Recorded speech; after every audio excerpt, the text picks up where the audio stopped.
মহিলা বিভাগের কর্মীরা তারা গণসংযোগ নির্বাচন উপলক্ষে বাড়িতে বাড়িতে যে ভোট চাওয়ার কাজটা করছিল, সেইখানে এই বিএনপির নেতাকর্মীরা অতর্কিত কোনো কথা ছাড়াই তাদের পরে হামলা করে, তাদেরকে লাঠিসোঁটাতে বেধড়ক মারপিট করে এবং তাদের বোরকা খুলে নেয় এবং তাদেরকে মারাত্মকভাবে আহত করে।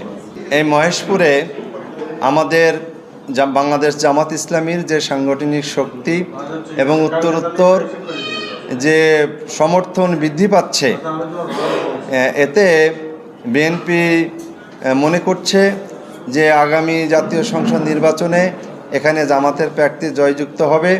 সুতরাং এই নির্বাচনী কর্মকাণ্ড ব্যাহত করার মাধ্যমে তারা এখানে জামাতের কার্যক্রমকে বাধাগ্রস্ত করতে চায়। সেই জন্যই মূলত তারা এই ধরনের কর্মকাণ্ড করছে বলে আমাদের বিশ্বাস। আমরা সবসময় যে কোনো আইন বিরোধী কাজ এবং তৎপরতাকে আমরা নিয়মতান্ত্রিকভাবে মোকাবেলা করায় বিশ্বাসী।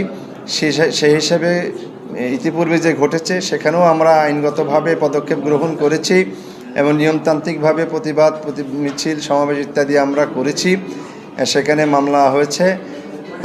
এবারও আমরা আইনগতভাবেই এটা মোকাবেলা করতে চাই, নিয়মতান্ত্রিক পদ্ধতি দিয়ে আমরা এটা মোকাবেলা করতে চাই।